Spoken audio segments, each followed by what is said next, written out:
શહેરના ઉંદર અને ગામડાના ઉંદરની વાર્તા. મારી ચેનલમાં નવા છો તો મારી ચેનલને લાઈક કરો, શેર કરો, સબસ્ક્રાઇબ કરો. ધન્યવાદ. એક સમયે બે ઉંદર ખૂબ સારા મિત્રો હતા. એક ઉંદર શહેરમાં રહેતો હતો અને બીજો ગામમાં, પરંતુ બંને ત્યાં આવતા જતા ઉંદરોથી એકબીજા વિશે માહિતી મેળવતા હતા. એક દિવસ શહેરના ઉંદરને તેના મિત્રને મળવાનું મન થયું, તેથી તેણે તેના મિત્ર દ્વારા ગામના ઉંદરને તેના ગામમાં આવવાની જાણ કરી. પોતાના મિત્રના આગમનના સમાચાર સાંભળીને ગામડાનો ઉંદર ખૂબ જ ખુશ થયો. તેણે તેના મિત્રને આવકારવાની તૈયારીઓ શરૂ કરી. પછી એ દિવસ આવ્યો જ્યારે શહેરનો ઉંદર ગામમાં તેના મિત્રને મળવા આવ્યો. ગામના ઉંદરે તેના મિત્રનું ખૂબ જ આનંદથી સ્વાગત કર્યું. બંનેએ ઘણી બધી વાતો કરી. વાત કરતી વખતે ગામડાના ઉંદરે કહ્યું, શહેરમાં ઘણું પ્રદૂષણ હોવું જોઈએ, પણ અહીં ગામડાનું વાતાવરણ એકદમ ચોખ્ખું છે. આ બધી વાતો કર્યા પછી બંને ઉંદરોને ભૂખ લાગી. ગામના ઉંદરે પ્રેમથી તેના મિત્રને ફળ, રોટલી અને કઠોળ અને ભાત પીરસ્યા. બંનેએ સાથે બેસીને ખૂબ આનંદથી જમ્યા. રાત્રિ ભોજન પછી બંને ગામમાં ફરવા નીકળ્યા. બંનેએ ગામનો સુંદર નજારો માણ્યો. ગામડાની હરિયાળી બતાવતી વખતે ગામના ઉંદરે શહેરના ઉંદરને પૂછ્યું, શું શહેરમાં પણ આવા લીલાછમ નજારો છે? શહેરના ઉંદરે આનો જવાબ ન આપ્યો, પરંતુ તેના મિત્રને શહેરમાં આવવાનું આમંત્રણ આપ્યું. આખો દિવસ ચાલ્યા પછી બંને ઉંદરો રાત્રે જમવા બેઠા. ગામના ઉંદરે ફરીથી તેના મિત્રને ખાવા માટે ફળો અને અનાજ આપ્યા. બંને જણ જમ્યા અને સૂઈ ગયા. બીજે દિવસે સવારે ગામના ઉંદરે તેના મિત્રને નાસ્તામાં ફરીથી તે જ ફળો અને અનાજ પીરસ્યા. આ જોઈને શહેરનો ઉંદર ચીડાઈ ગયો. તેણે ગામના ઉંદરને ચીડાઈને કહ્યું, તમે રોજ એક જ ખોરાક ખાઓ છો.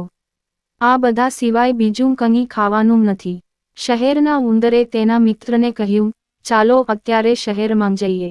તમે જોઈ શકો છો કે ત્યાંનું જીવન કેટલું આરામદાયક છે અને ખાવા માટે કેટલી બધી વસ્તુઓ છે.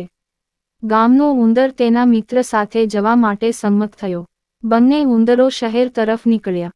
અમે શહેરમાં પહોંચ્યા ત્યાં સુધીમાં રાત થઈ ગઈ હતી. શહેરનો ઉંદર એક મોટા ઘરના છિદ્રમાં રહેતો હતો. ગામડાના ઉંદરને આટલું મોટું ઘર જોઈને નવાઈ લાગી. પછી તેણે જોયું કે ટેબલ પર અનેક પ્રકારની ખાદ્ય સામગ્રી રાખવામાં આવી હતી. બંને ઉંદર ખાવા બેઠા. ગામના ઉંદરે ચીઝનો ટુકડો ચાખ્યો.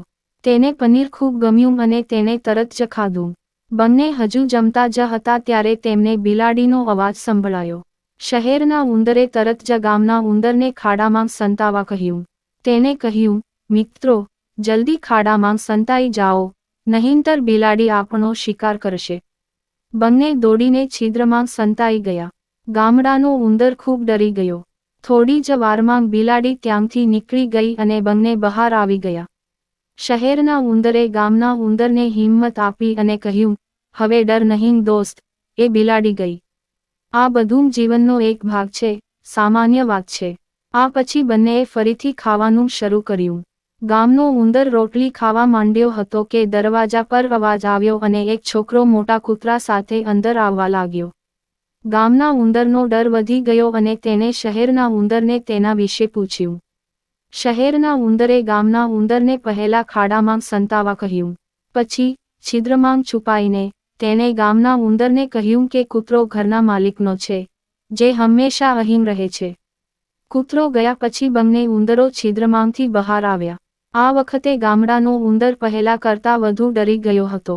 શહેરનો ઉંદર ગામડાના ઉંદરને કંઈ બોલે તે પહેલા ગામના ઉંદરે જવાની પરવાનગી માંગી. ગામડાના ઉંદરે તેના મિત્રને કહ્યું, આ સ્વાદિષ્ટ ભોજન માટે તમારો ખૂબ ખૂબ આભાર, પરંતુ હું દરરોજ મારા જીવને જોખમમાં મૂકીને અહીં રહી શકતો નથી. સ્વાદિષ્ટ ખોરાક તેની જગ્યાએ અને કિંમતી જીવન તેની જગ્યાએ. આટલું કહીને ગામડાનો ઉંદર શહેર છોડીને ગામ તરફ ચાલ્યો ગયો. પછી જ્યારે તે ગામમાં પહોંચ્યો ત્યારે તેણે રાહતનો શ્વાસ લીધો. વાર્તામાંથી બોધ. આ વાર્તામાંથી બોધપાઠ એ છે કે જોખમોથી ભરેલા આરામના જીવનમાં ક્યારેય શાંતિ અને સુખ નથી મળતું. સાદું પણ સુરક્ષિત જીવન એ સુખી જીવન છે. પૂરી વાર્તા સાંભળવા માટે ધન્યવાદ.